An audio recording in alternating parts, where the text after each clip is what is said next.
Hi everyone, welcome to Learn Conversational English. I'm Isabella, and I'm here with my wonderful co-host and friend, Marco. Hey there, English learners. So good to be back with you all. Today we're diving into something that happens all the time in English conversations. Introducing yourself. You know that moment when someone says, "Tell me about yourself," and you need to give a good, natural response? Exactly. This isn't just about saying your name and job title. It's about sharing who you are as a person in a way that feels authentic and engaging. So today, we thought we'd show you how it's done by actually introducing ourselves to each other. Even though we're friends, we'll pretend we're meeting for the first time. Perfect. And we'll cover all the important areas: your name, where you're from, your age, what you do for work or study, your family situation, and your hobbies and interests. Okay, Marco, let's do this. So, tell me about yourself. Well, nice to meet you. My name is Marco, and I'm 31 years old. I was actually born in Montreal, Canada, but my family has Greek roots. My grandparents moved to Canada from Crete back in the 1960s. Oh, wow, Crete, that's beautiful. It really is. I've been there a few times to visit extended family. Growing up, we spoke both Greek and English at home, which is actually what got me interested in languages and communication. Now, I work as a podcast producer here in Vancouver. That's so cool. Perfect job for this show. Right? I love helping people tell their stories through audio. I live with my partner Emma and our two cats, Aristotle and Plato. Yes, very Greek names. I couldn't resist. Aristotle and Plato, that's amazing. What do you like to do when you're not working? I'm really into hiking. Living in British Columbia, you have incredible mountains everywhere. I also love cooking, especially traditional Greek dishes that my yiaya taught me. And I play guitar in a local band. Nothing too serious, just for fun on weekends. That sounds wonderful. Any dislikes?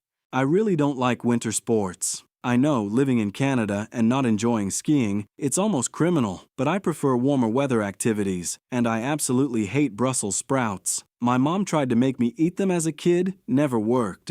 Brussels sprouts are definitely polarizing. Okay, now it's my turn. So, Marco, let me tell you about myself. My name is Isabella, and I'm 28 years old.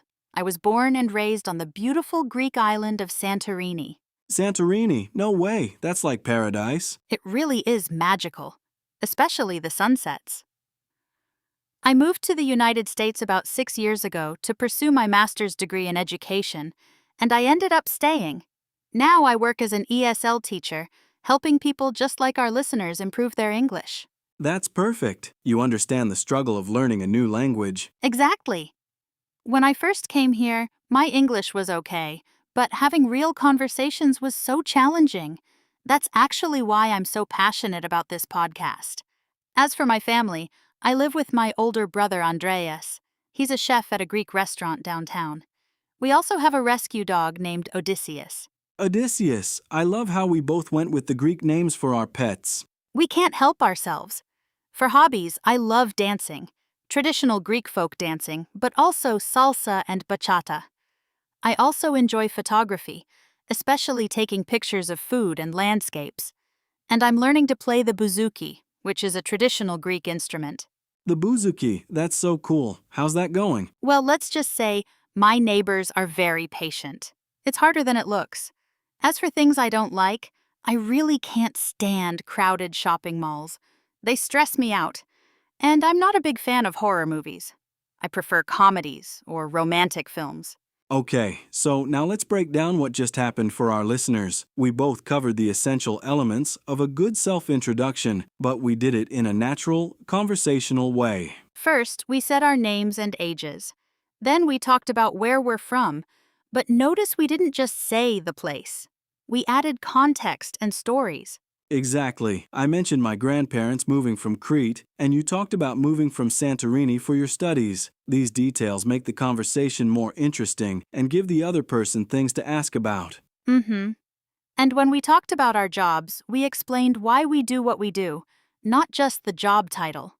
You connected your bilingual background to your interest in communication, and I connected my own language learning experience to teaching ESL. Great point. Then we talked about our living situations and our pets. People love hearing about pets, and giving them interesting names like Aristotle, Plato, and Odysseus makes them memorable. Definitely. We also shared multiple hobbies and interests, which gives people lots of conversation topics. You mentioned hiking, cooking, and playing guitar. I talked about dancing, photography, and learning the bouzouki. And we included things we don't like, which is just as important. It shows you're a real person with preferences and opinions. Your dislike of winter sports and Brussels sprouts, my issues with crowded malls and horror movies, these details make you more relatable and human. Now, before we give you practice tips, let's talk about some key phrases and techniques we used that made our introduction sound more natural and engaging. Great idea. For example, when you said I couldn't resist about the Greek pet names, that's much more engaging than just saying I named them Aristotle and Plato. The phrase shows personality and humor. And notice how we both use transitional phrases to connect different parts of our stories. I said, growing up, we spoke both languages, and now I work as.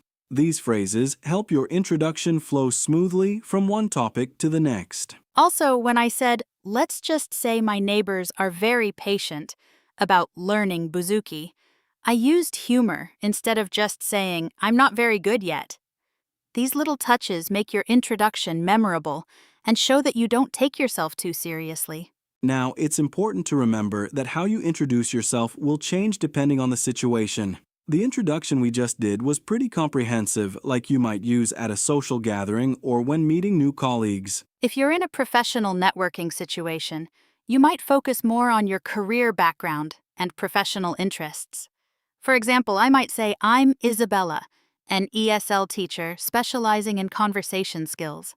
I have a background in education, and I'm passionate about helping people build confidence in English. And if you're in a more casual situation, like at a friend's party or a hobby group, you might lead with more personal information. Hi, I'm Marco. I'm really into hiking and Greek cooking. I actually play guitar in a local band. Notice how that feels more relaxed and social. Now, Marco, let's talk about some common mistakes we see students make when introducing themselves. What's the biggest one you notice? The biggest mistake is giving what I call a resume introduction. People just list facts. My name is John. I'm 25. I work at a bank. I live in Toronto. It's technically correct, but it's boring and doesn't give the other person anything interesting to respond to. Another mistake is being too modest or negative about yourself. I hear students say things like, my English is terrible, or I'm not interesting, right at the beginning. That immediately creates a negative impression and makes the other person uncomfortable. Or the opposite, sharing too much too quickly. I've heard people start with very personal information like, hi, I just got divorced and I'm trying to get my life back together. While honesty is good, that might be too much for a first meeting. Let's give our listeners some practical phrases they can use. Instead of just, my name is, try you can call me, everyone calls me, or I go by. These sound more natural and friendly. For talking about where you're from, instead of I'm from, try I'm originally from, I grew up in, or I call place home now. And for your job, instead of I am a teacher, try I work as a teacher or I teach English. It sounds more active and engaging. When talking about hobbies, show enthusiasm. Instead of I like photography, try I'm really into photography. I'm passionate about photography, or I absolutely love taking photos. Your energy and enthusiasm are just as important as the words you choose. One thing for our international listeners to remember, in English-speaking cultures, it's perfectly okay to share positive things about yourself. Don't be afraid to mention achievements or things you're proud of. It's not considered bragging if you do it naturally as part of your story. And remember, if you're nervous about your accent or language skills, don't apologize for them. Instead, you can mention your background positively. Say something like, I'm originally from Japan, rather than, sorry, my English isn't very good. Your international background is interesting and valuable. Here's a quick exercise for everyone listening. Pause the podcast right now and try introducing yourself to an imaginary person for 60 seconds. Include your name, where you're from, what you do, one hobby, and one thing that makes you unique. Don't worry about perfection. Just practice being natural and conversational. Did you try it? How did it feel? Remember, the more you practice, the more confident you'll become. And next week, Try introducing yourself to someone new in real life, maybe a neighbor, a cashier, or someone at the gym. Practice makes perfect. The key is to be authentic. Don't try to sound perfect or list accomplishments like you're in a job interview. Share things that show your personality and give the other person opportunities to connect with you. And remember, you don't have to share everything at once. Keep some details for the conversation to develop naturally. The goal is to be interesting and approachable, not to give your entire life story in 5 minutes. So listeners, here's your homework. Practice introducing yourself using these elements: your name, where you're from with some context, your age, what you do and why, your living situation or family, your hobbies and interests, and maybe 1 or 2 things you're not fond of. Practice in front of a mirror, record yourself on your phone, or ask a friend to listen. The more you practice, the more natural it will become when you need to do it in real situations.